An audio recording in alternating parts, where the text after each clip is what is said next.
last class, we did graphing a line using your slope-intercept method. So that was stating what your M is, stating what your B is, and then graphing your line from there. Today we're going to learn how to graph a line using a table of values. And there are two ways to get your table of values that I'm going to go through. But first off, you need a minimum of 3 points to make your line accurate. So you need to make sure you have at least 3 points. If you have more than 3 points, that's just going to make your line more accurate, which, yay, more accuracy is better, but you need at least 3. When graphing your line, you still need to put it in slope-intercept form first. So we still need to have it in y equals mx plus b form.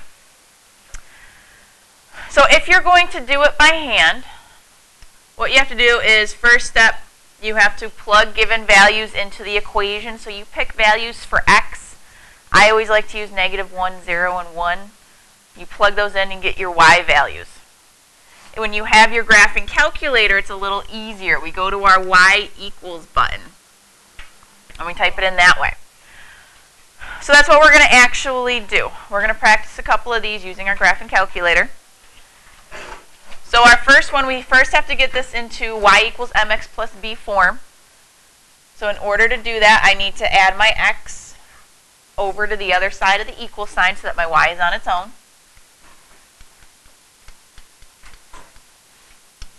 So I get y equals x plus 4.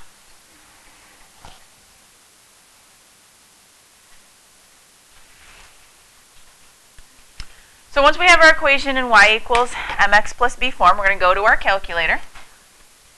We are going to go to the y equals button up there in the top left. Now I have stuff in there, so I'm going to hit clear, and I'm going to get rid of the stuff that's up in there. So now we're just going to type in our equation. We have y equals, and then it's x plus 4. Calculator already has the y equals for us. We just need to type in the x plus 4. Whenever you type in x, you're always going to use this button right here. It says x, comma, t, comma, theta, comma, n. That's the button we use for x. Don't ever use the green x because a lot of times it has a number stored into it. It doesn't always work. This is the button we need to use. So then x plus 4. So everybody got it? So now you push graph. And there's our line, y equals x plus 4. All right, let's take a look, see why it says error. Because you have a whole bunch of other stuff in there and your stat plot is turned on.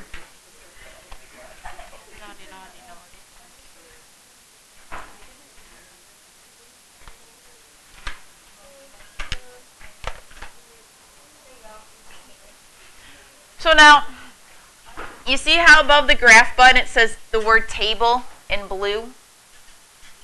That means to look at our table of values, we have to push the blue second button, and then if we push graph, we get our table of values. Now, if you notice, my table of values, I'm up here in 19, 18, 20, 22. That's pretty high numbers. So if I just arrow up, it'll get me to the smaller ones. So you can move up and down the table wherever you need to be.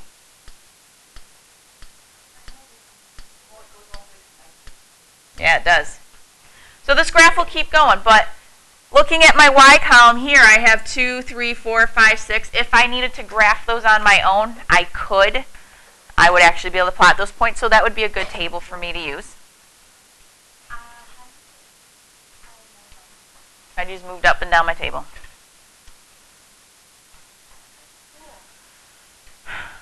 So sometimes they want you to sketch the picture. So if we sketched a picture, that would be our line, y equals x plus 4. Just a quick little sketch of it.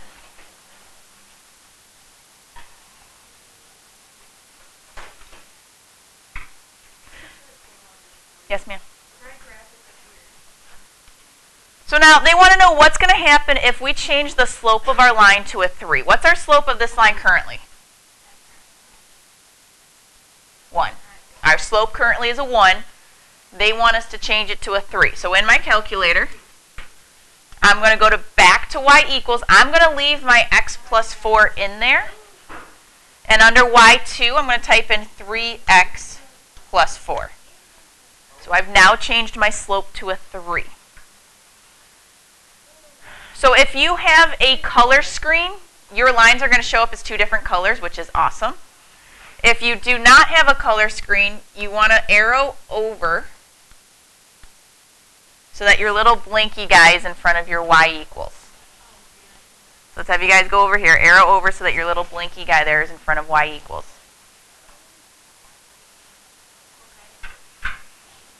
Are we there?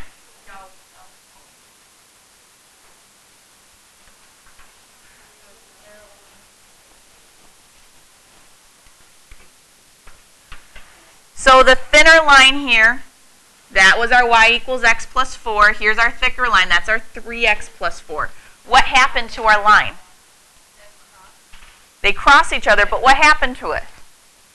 It went from being this way to coming like this.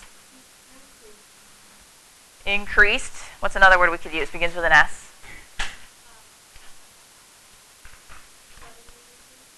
The line became steeper. Because as I told you last class, your slope, which we also call your average rate of change, that changes the steepness of your line. So when I went from a slope of 1 to a slope of 3, my line became steeper. If your slope gets larger, your line becomes steeper. So the other thing we say here is your rate of change increased.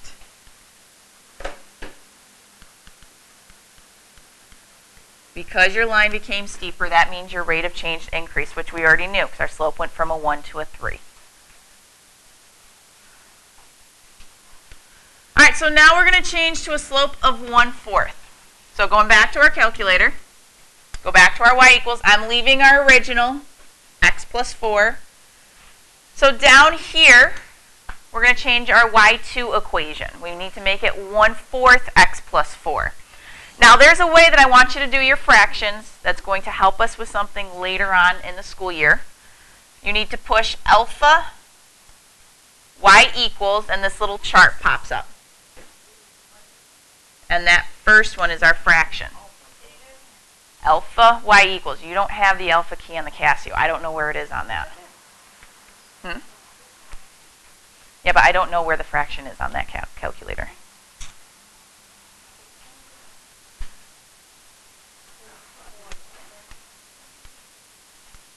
And then you type in your 1/4 x plus 4. So now if we take a look at our graph, we have our x plus 4 here, and then here's our 1/4 x plus 4. So our line went from here to here. So what happened to it? Decreased. It became less steep. So we will say the line became less steep. The rate of change decreased.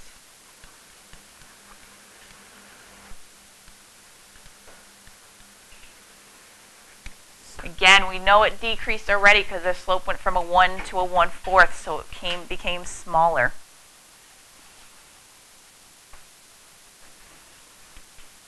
So now our last one, we're going to see what happens when we change from a slope of 1 to a slope of -1. So we'll go back to our calculator, go to our y equals, leave our first one in there, our x plus 4. Our second one we're now going to write as -x plus 4. So x plus 4 in our y1, -x plus 4 in our y2. And then we'll look at our graph. So what happened to this time? It did not decrease. It flipped. Our line was going this way, and then it reflected over your y-axis, and it's now going the other way, because that's the way it's supposed to look. So what happens if we change the slope to a -1? The line reflects over the y-axis. Now, as far as the rate of change goes, the rate of change stays the same.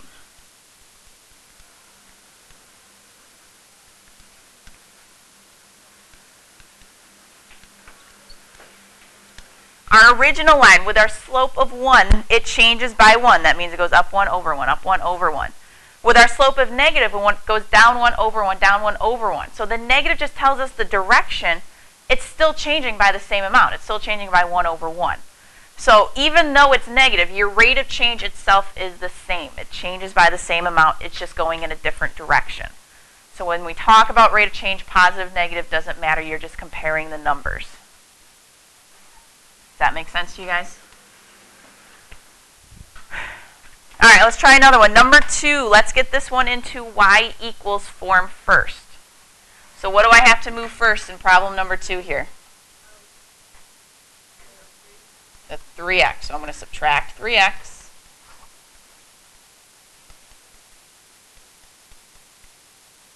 So I get 2y equals negative 3x plus 6. And then what do? Divide by 2. If I were to divide 3 by 2, I would get a decimal, but I don't want a decimal right now, so I'm going to leave it as negative 3 over 2x. And then 6 divided by 2 gives us a 3. So let's go ahead, go back to our calculator, and type this into our y1. So clear out the stuff from the other problem. We're going to hit negative alpha y equals 3 over 2x plus 3. It's negative 3. Oh, wait. I got my negative, yeah.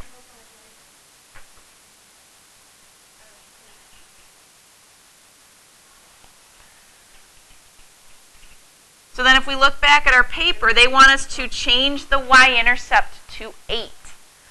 So in our y2, we're going to still have our negative 3 halves x. They want us to change the y-intercept to an 8, though. So I would put it as plus 8 as opposed to plus 3. Does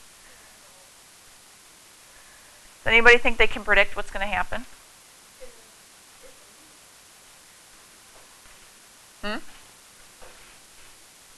It's going to make it move, yeah. So if we look at our graph, there's our first one. There's our second one with our y-intercept of 8. So here's our y-intercept of 3. Here's our y-intercept of 8. So what did it do when we changed our y-intercept? Make them parallel, but it just moved your graph up, didn't it? So what would happen if we change our y-intercept to 8? It moves the graph up. Does anybody know how far up it moved it? 5 units. I heard somebody say it. Made the graph move up 5 units.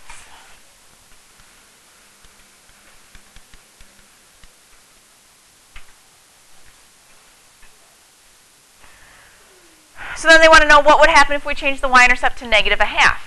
So let's go put that in there. Nope. We're going to go back to our y2. I'm going to take out my plus 8 and make it minus 1/2. So negative 3 halves x minus 1/2.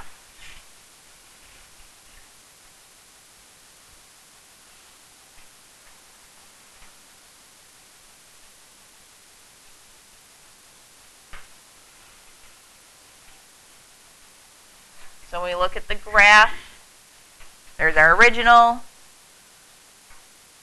there's our other one. So which way did it move it this time? Moved it down. So it moves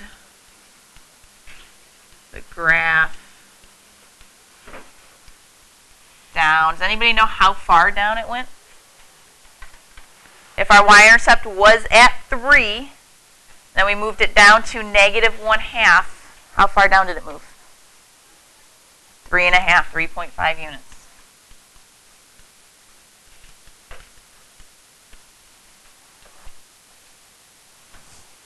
So our slope, that changes the steepness or the direction. Y-intercept, that moves it up and down the graph.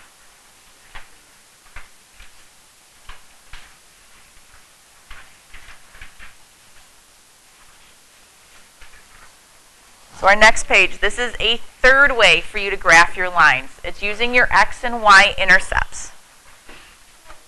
We're going to get into some applications in a couple of days as to when your X and Y intercepts are the best way to graph your lines. But for now, we're just going to practice the skill of how to find them and then how to graph using them. So to find your X-intercept, you plug in a 0 for Y, and then you solve for your X.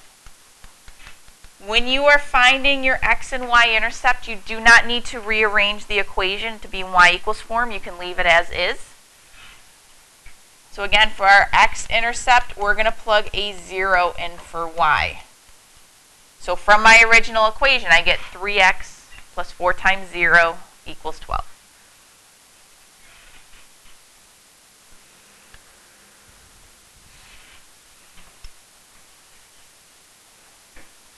So what happens when I do 4 times 0? 0. So really I'm left with 3x equals 12. Divide by 3. What is our X-intercept? X-intercept is 4. So x equals 4. So that means on my x-axis, I'm going to start at the origin, count over 4, and put my X-intercept there. So now we need to find our Y-intercept. So for our Y-intercept, we plug the 0 in for which letter? X. So it would be 3 times 0 plus 4y equals a 12. So 3 times 0 gives us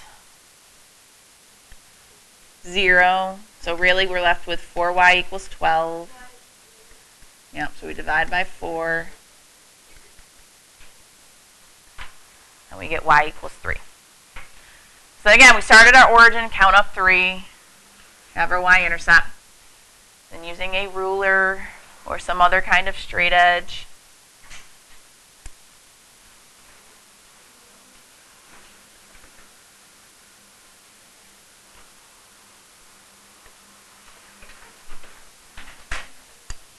you connect your two intercepts.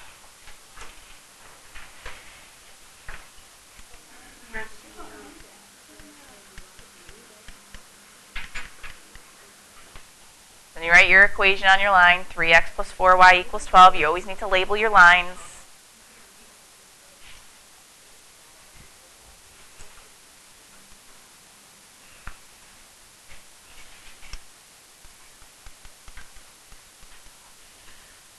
So let's have you try the second one. Find your x-intercept, find your y-intercept, and then graph your line using those 2 points.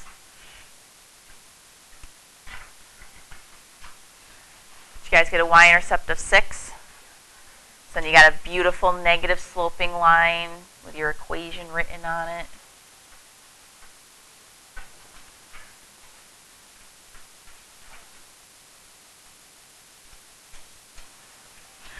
So our last thing for today are special case lines, our vertical lines and our horizontal lines.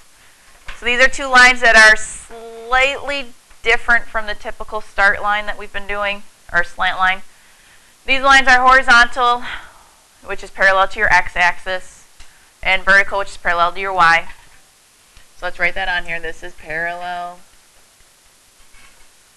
to x-axis.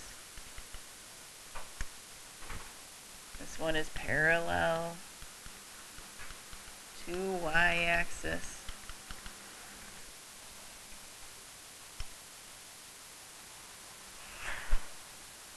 So with our horizontal line, you guys remember this yesterday, horizontal line slope is 0. And with our horizontal lines, those are always y equals a number. So y equals 3 is a horizontal line. Y equals -10 is a horizontal line. There is no x in your horizontal lines. It's just purely a y. For your vertical lines, your slope is undefined. And it's going to be x equals a number. There's absolutely no y anywhere in your vertical line equation. It's just purely x equals a number. So x equals 5, x equals negative 20.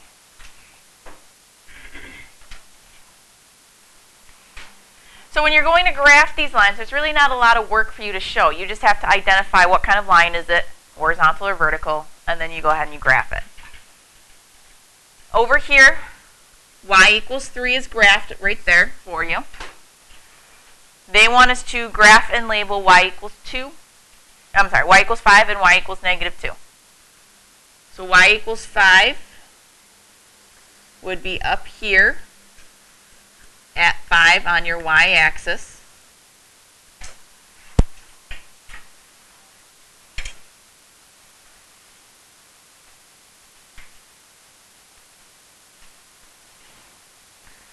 It's y equals 5 because it goes through 5 on your y-axis. That's how you know where it is. Y equals negative 2 would be where?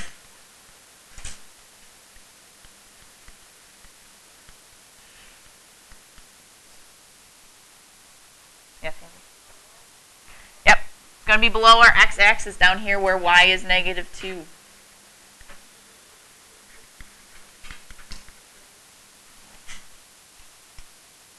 You got to make sure you label them still. Graphs extend the whole width of the graph.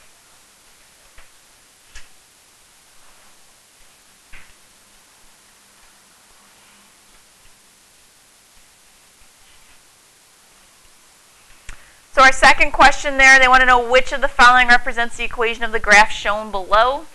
So I look at this graph, I see it's a horizontal line. So I know automatically it's got to be a y equals a number. So it can't be choice 1, can't be choice 2, can't be choice 3. So therefore it was choice 4.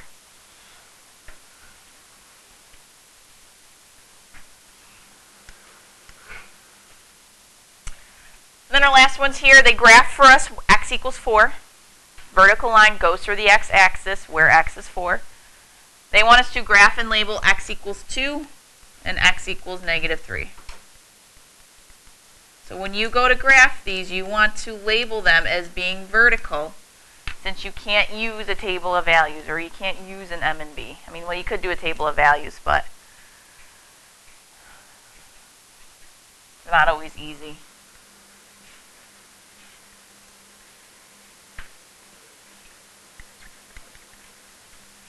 So our x equals 2 is a vertical line going through 2 on your x-axis. Negative 3 goes through negative 3 on your x-axis.